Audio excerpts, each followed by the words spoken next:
Welcome to Reckoning Bros, everybody. I'm Mark. Everybody, cheers. Cheers. People always open up after a couple of drinks. I know I always do. Everybody opens up after a couple of drinks. I do. I definitely do. And I always close up after a little bit of weed. I don't know if you do that. I don't know what you're talking about. Exactly. I've never touched the stuff. So, Scott, you're in California. Mm-hmm. I'm somewhere in the Midwest. Josh is somewhere in the Midwest. Why do you always do that? You mean say where we're from? Where we are? Can you say the state? Because you've said it before. You might as well say it again. Are you ashamed? Of being in Ohio? Well, it's not the only place I hang my hat. It's your home, man. You can't. I'm a man of the world, Josh. I'm a man of the world. I wasn't even born in this country. That's where you live. I'm from Ohio. I'm proud of it. You guys can make fun of me for being born in Paris all you want. I don't even care. I was making fun of you for not saying Ohio. Ohio. That was a bit redneck. So, Scott, we have to tell everybody why we decided to do this podcast. We don't rehearse for it. Like obviously. We spent like 5 minutes, like basically on what are we going to talk about. We go, let's talk about this, and one of us went, let's talk about this. One of us went, let's talk about this. But you said something. That was funny. You said, people want to listen to interesting people, and what makes people interesting? And I'll answer that question by saying, what makes people interesting are their life experiences, right? Fortunately, fortunately for a lot of people have very interesting life experiences. I'm very fortunate to have had a lot of them, and we also wanted to talk about the other reason why we wanted to do this show was because there's just a lot of so much of what everybody sees now is so scripted and rehearsed. Even the best podcasts, people are going over their notes for 4 or 5 hours. They spend a lot of preparation time doing it, and I just think it's kind of cool to just like have a conversation with your friends, go back and forth. You open up, always have a drink or two. You open up, and I think that's kind of cool. I think it makes us a little bit different. I agree 100%. I should add a little bit of a caveat, though. Yeah. I have researched some of the things beforehand, so I come in with more knowledge than I had previously. But we're all knowledgeable. Other than that, yeah. But you're not researching something that you wouldn't have been researching anyway. Oh yeah. I'm not going to spend any time researching anything that I don't already have. None of us are doing this thing where we're like, we're going to do a podcast today. We're all going to research the topics, and we're going to get to, like have a lot of back and forth about it. It's going to be. I just think we're just being like strictly spontaneous and open and off the cuff. And it is totally off the cuff. Yeah, and it's what? It's fun. It's just fun. Where else do you get the chance to like talk with your buddies with the idea in your head that there's going to be an outcome that someone may or may not see? Yeah, it's a weird headset to be in, and it's a fun headset to be in. I like it. I like it a lot. It really is. So, Scott, ask me why I'm interested. Ask me what my earliest interesting memory was. Mark, what is your earliest, most interesting memory? My earliest, most interesting memory is my very first memory. We were living in France. France back then had the Algerian problem. Algeria wanted their independence.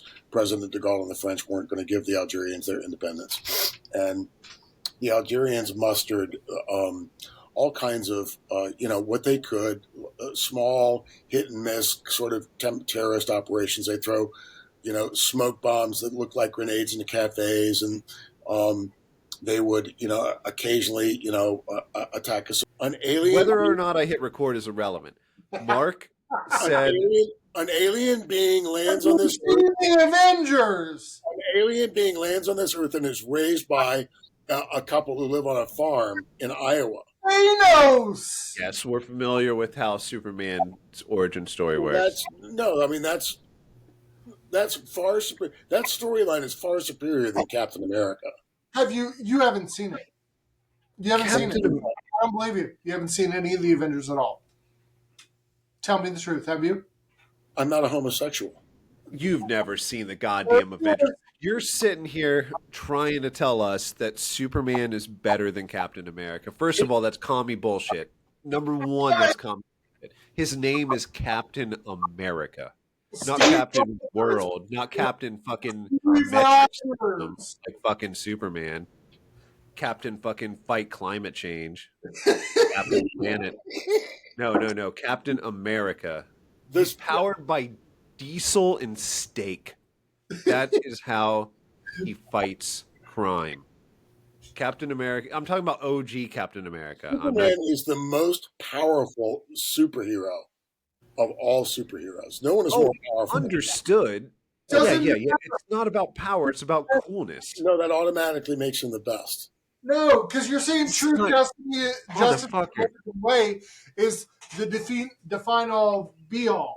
And it's not, because he's Captain America. And he works with a team, and not in a real team, the Avengers, not the Justice League, which sounds like a homosexual like dance party. Loner Superman, who is basically a loner. He's a reporter. He's in the Justice League.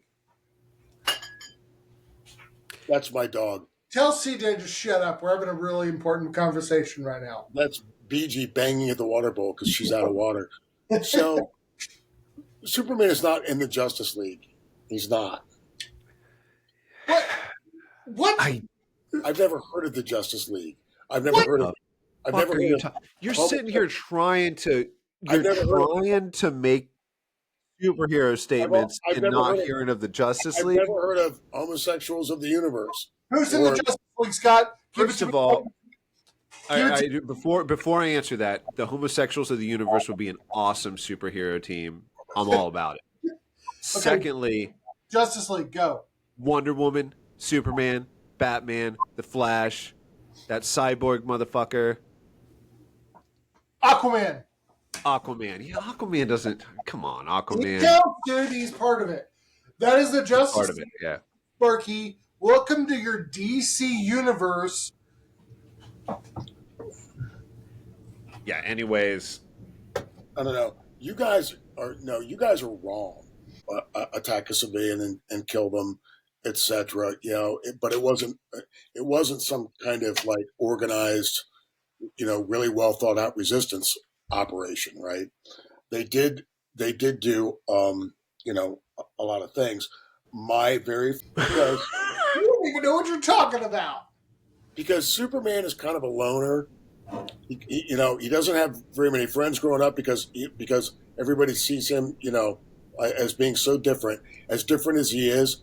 So he comes home and he works on the farm with his benevolent adoptive parents. He goes to the big city. His parents are great. No doubt. He doesn't have a lot of friends. He doesn't have a lot of friends there. He has a very mysterious secret love affair with Lois Lane, right? And a very vague sort of, a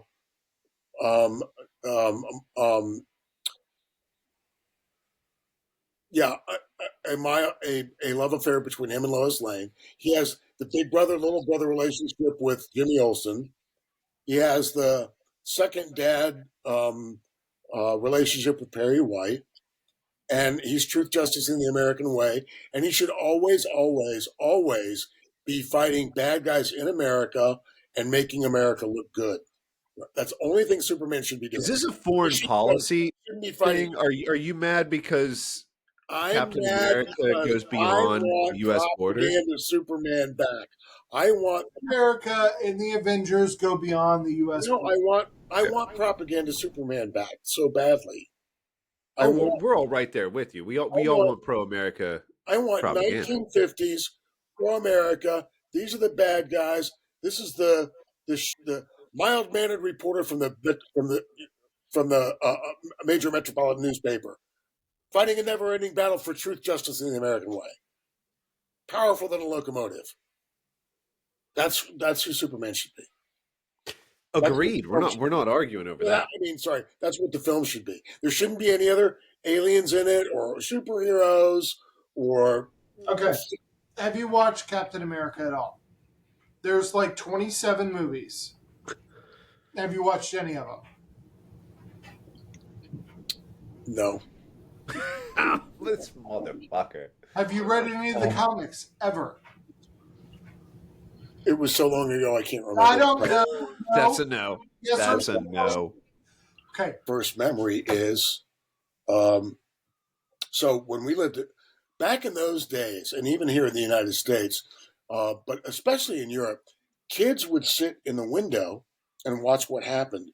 We didn't have television, right? We didn't have the machines. We didn't have video games. We didn't have anything like that. So, and parents and babysitters were occupied cooking, cleaning, etc. Kids entertained themselves, and the way we used to entertain ourselves was sit in the window and watch the Parisians go by. Did you have a beret on, and were you holding a baguette at this time? No. In fact, were you smoking a cigarette? At this you were point, smoking at least. You started smoking, what, 4 or 5? I didn't start smoking and drinking until I was 5. When did you start drinking wine? When I was a baby. In utero, they put it. If you're in a French hospital, it's like a part of the birthing process. The French give their kids, but maybe not as much anymore. Back then, certainly, it was common practice. French women gave their babies, their toddlers, wine and water in the bottle. So, to make them take a nap, right? And it was watered down. It was basically harmless, right? it's watered down Merlot. We had a regular babysitter. Her name was Marcel. In a way, I guess you could have called her a maid babysitter. A long way in Europe back in those days, so we could have, even on a captain's pay, could afford to pay Cordon Bleu. She was a Red Cross nurse, so she was gone a lot. If my mom happened to be home, my mom would say, "Your father's coming home." But my brother would hold on to me. My brother is 6 years older than me, so he was like, 9 or 10 years old. Our neighbor was my dad's crew chief, Sergeant Parsons. So we knew him, and we knew a lot of the people in the neighborhood. So kind of like you'd see in The Godfather 2, or the kids are in the windows waving at people, or an older movie, kids in the window entertaining themselves with watching people on the street. But we would intensely watch the street when we were told Dad was coming home. And my father's crew chief rounds the corner. And as he gets about 20 or 30 feet from around the corner, and we're waving and we're yelling at him, Sergeant Parsons, we're little kids, really. We love Sergeant Parsons, and we were friends with his kids. And 2 Algerians ran up to Sergeant Parsons, one from behind, one in front. The one from behind got him like this. The one in front heaved his body into Sergeant Parsons' torso and shoved a pistol in his gut right around the solar plexus and pulled the trigger 6 times and shot him. We thought 6 times. Now, it wasn't unusual, like I said, for the Algerians to carry out, they weren't organized, didn't have their shit together to do this stuff. Sergeant Parsons wasn't shot with real bullets. He was shot with blanks. It was kind of the same kind of form of terrorism and they didn't know he was, I don't know if they knew if he was an American or not.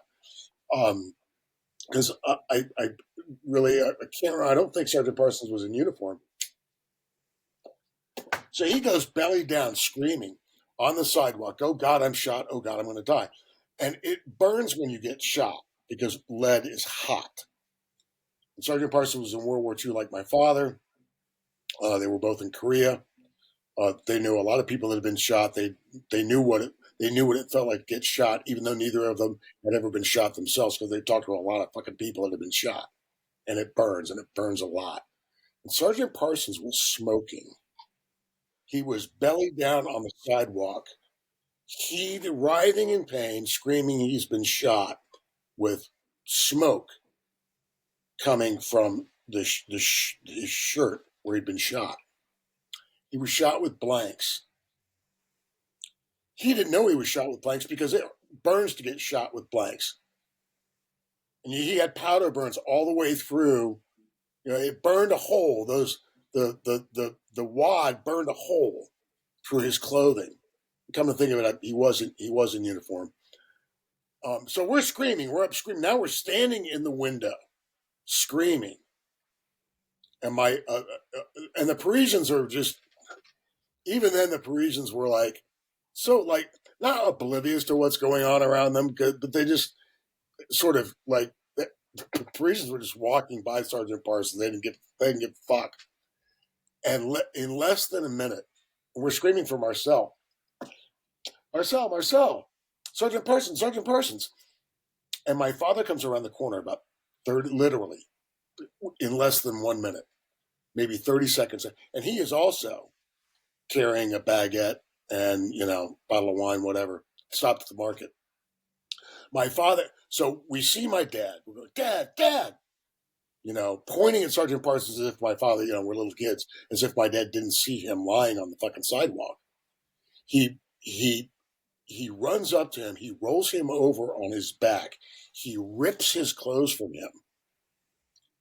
And Sergeant Parsons is hysterical. He thinks he's been shot. And my father literally had to slap him in the face to get him to arouse him to the point where he would listen to my father. Frank, you're not shot. You're not shot.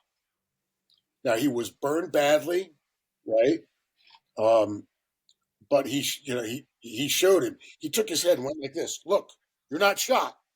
It was blanks. Which is an incredible first memory to have. And it also explains why, for the rest of my childhood life, and even subconsciously into adulthood, there was nothing that my dad couldn't save you from. In the mind of a 3 or 4 year old kid, in the mind of a 3-year-old, as long as my father's around, even if you're shot, you're going to be okay. That's a hell of a first memory, man. And it explains so much about your personality. And that's interesting, man. And my first memory was of an Easter egg hunt. So I can't follow that. Nor can I. Fuck, man. The solid point. Experiences makes one interesting. Life experience, and it doesn't have to be something dramatic like that. Like, personally, being, very interested in Easter egg hunts.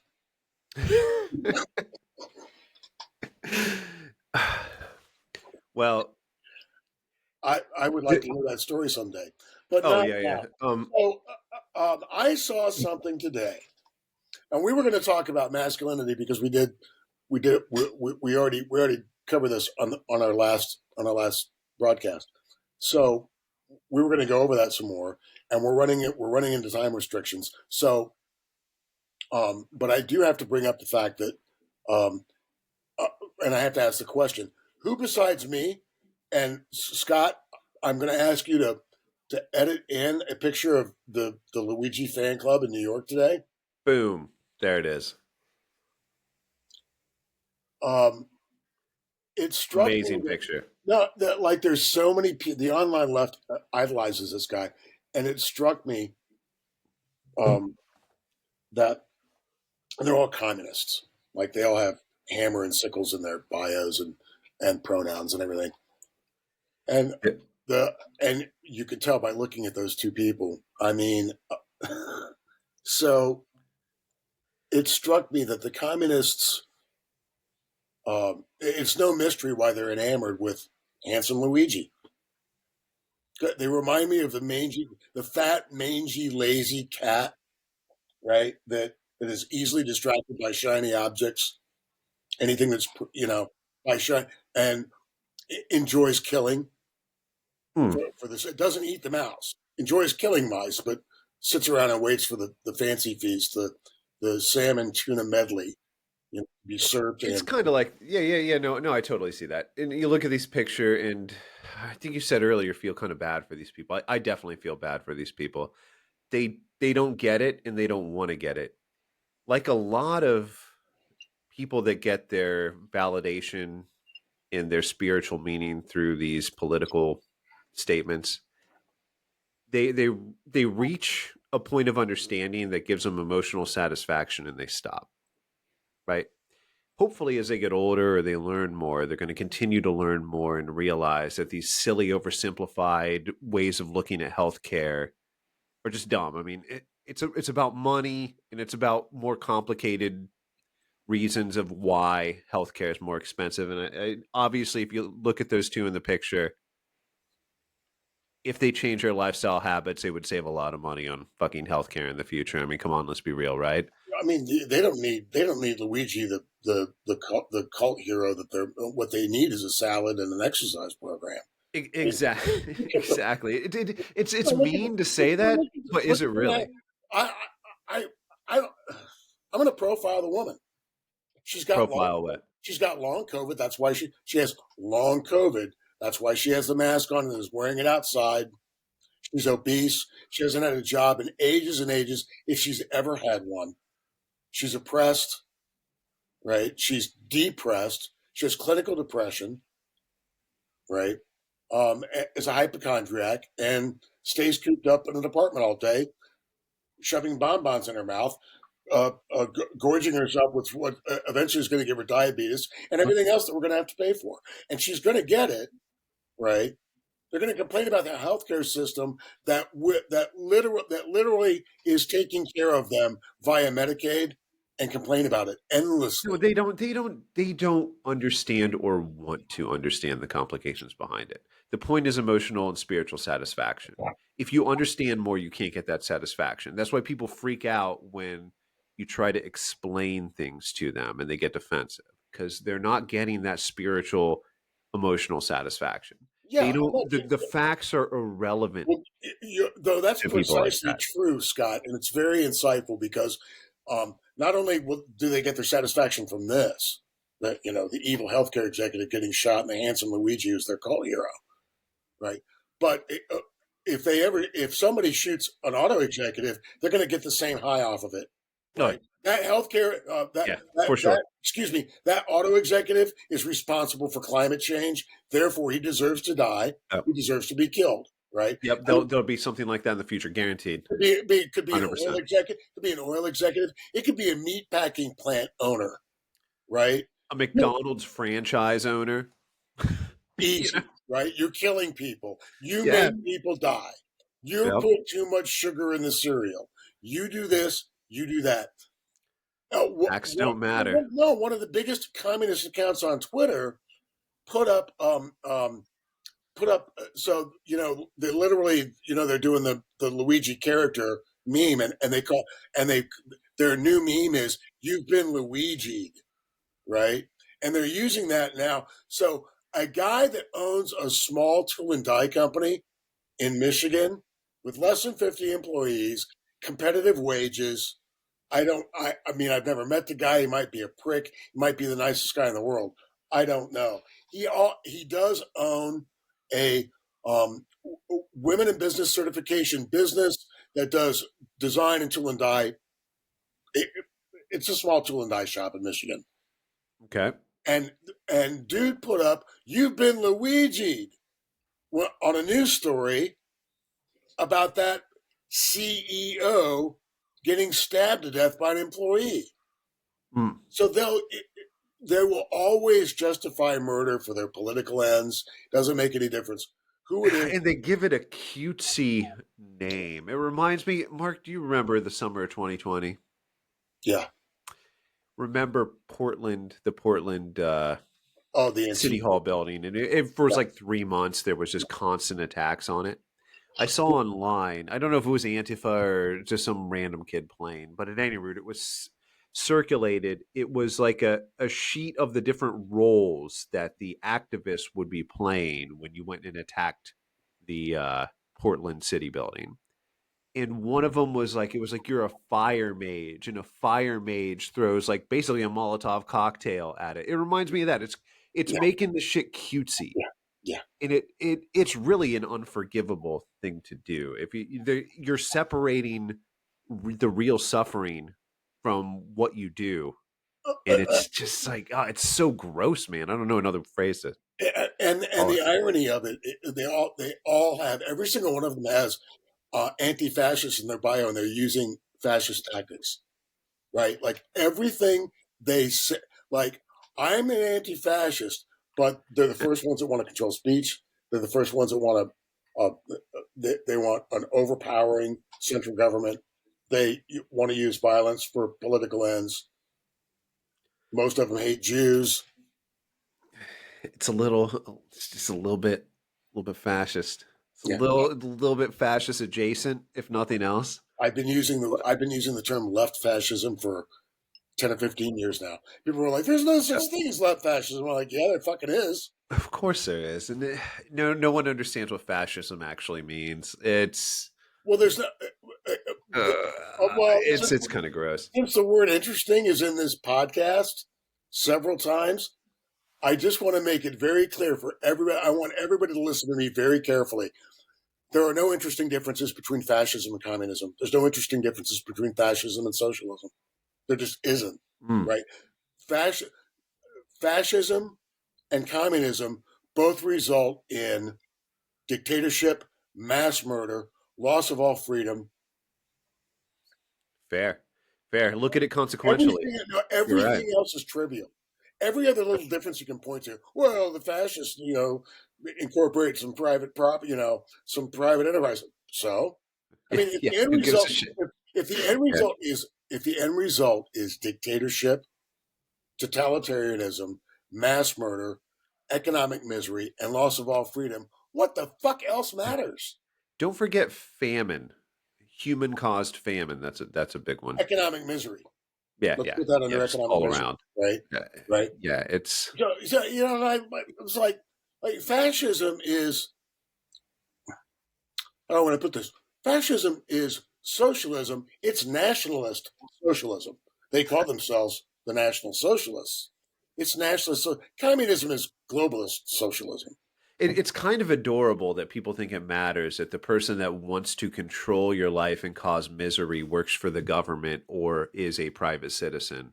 It doesn't matter. If they have control and they inflict misery on the population, who cares what fucking color shirt they wear? Who cares what their title is? It makes no difference.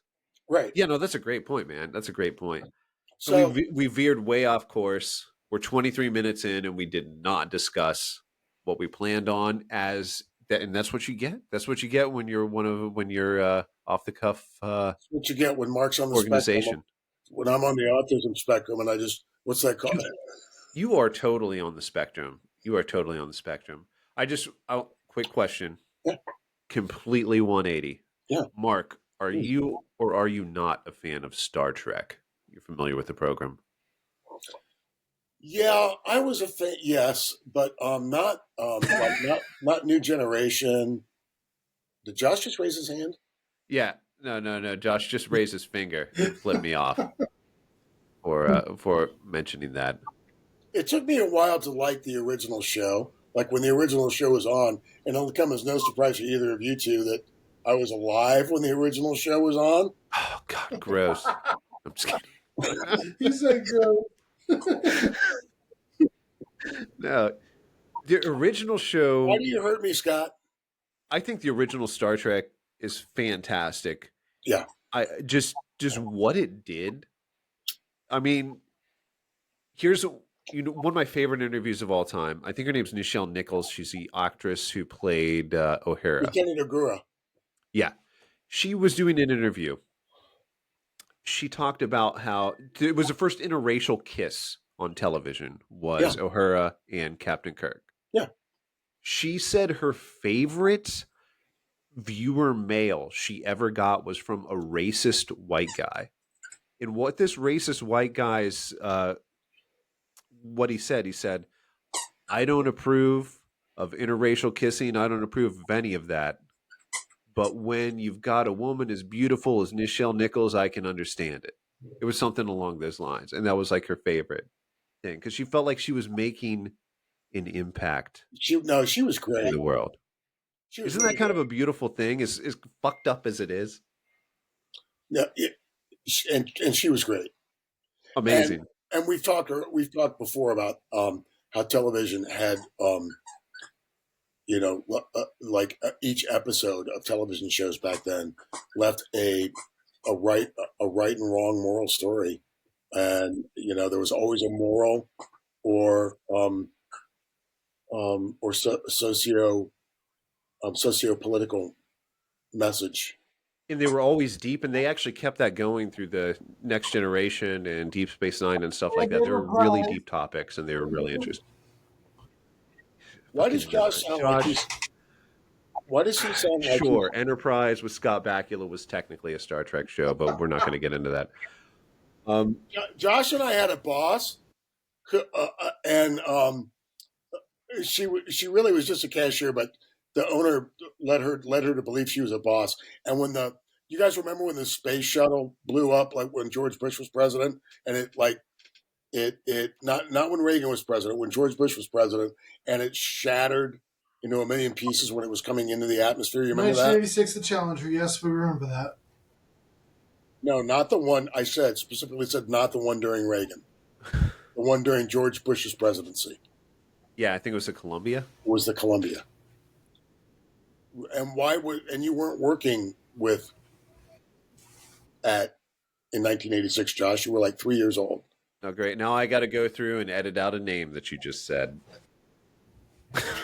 And my apologies for not paying attention to your rambling. No, it's funny because I brought that up because Josh said the Enterprise, and we have a work joke that we've been telling for years. It wasn't a joke; it actually happened because I called her and I said, "Turn on the television. The space shuttle just blew up," and she goes, "Spaceship? What spaceship?" I said, "Not a spaceship. The space shuttle." This one was about 70 years old. She was dumb as a rock. She was a nice lady, but she was dumb. And I said, "Turn on the TV." I said, "No, turn on the TV. The space shuttle just blew up." And she asked it. She said it again. She goes, "What spaceship?" And I wanted to say, "The Starship fucking Enterprise." Okay, turn on the TV, but I didn't say that. Because you're a very nice and considerate man, obviously. I think we're reaching the time, and I don't know. So we're gonna edit out Josh's video, but he's been staring daggers and like drinking heavily and just been angry at us this whole time. This is obviously going to be his least favorite episode of anything that we've done, and I want to apologize. It wasn't even close to the topics we discussed. No, nothing went as planned. It was complete chaos. Capitalism promised nothing. And neither did we. Well played, sir. Okay. Yep. Capitalism promised nothing. All right, we're at half an hour. Like and subscribe.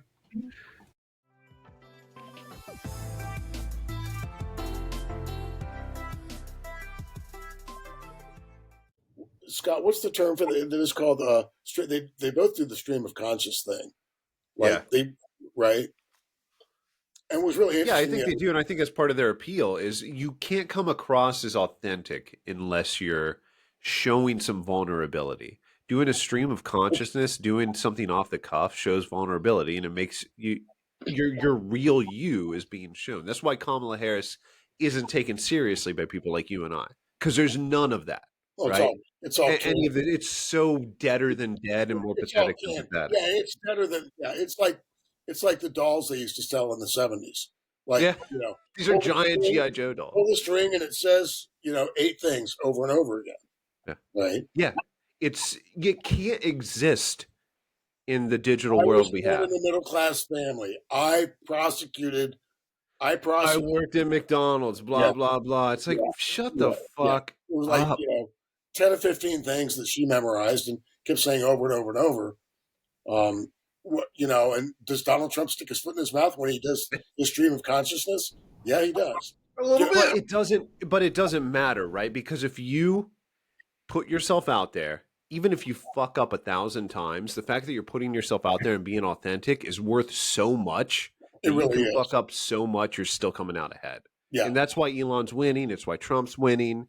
And it's in the fucking Dems still don't get it. There's people so much smarter than me that still don't get that simple fucking fact. Yeah, why? They don't. Why, Mark? Why? That's what I don't get. Why? I think a lot of them do get it, and they I think they objectively know about it, and I think they deny it publicly because they can't bring themselves to admit it. They can't bring themselves to say. I can see that. Yeah, right. So that goes along the lines with right, which is why everything has to be a personal attack. Everything has to everything has to be couched in a tagline. Oligarchs taking control of the government. And right, the whole. I can't wait for taglines to die too. If anyone still falls for taglines, grow up.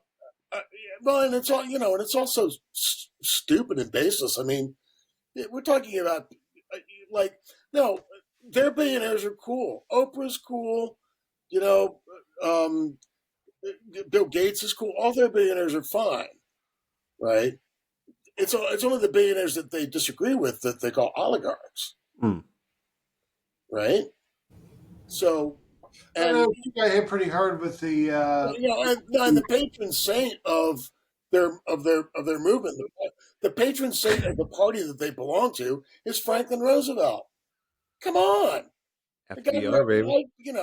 We're talking government. We're talking about Hyde Park here, and like a privileged background that in those days was unrivaled. Like you didn't get a more comfortable life in America in those days than the one Franklin Roosevelt. So wait, are you telling me people with privileged backgrounds would go to ultra left wing mindsets? Get the fuck out of town. Also, Josh, you had your hand raised. No, I'm good. You're done? Okay. I apologize. I lost track because he just interrupted and kept going and blah, blah, blah, blah, blah, blah, blah. He doesn't stop. I never interrupt anybody. I've never heard that. It's never once happened. It's fake news. Never once happened. What? All right, guys.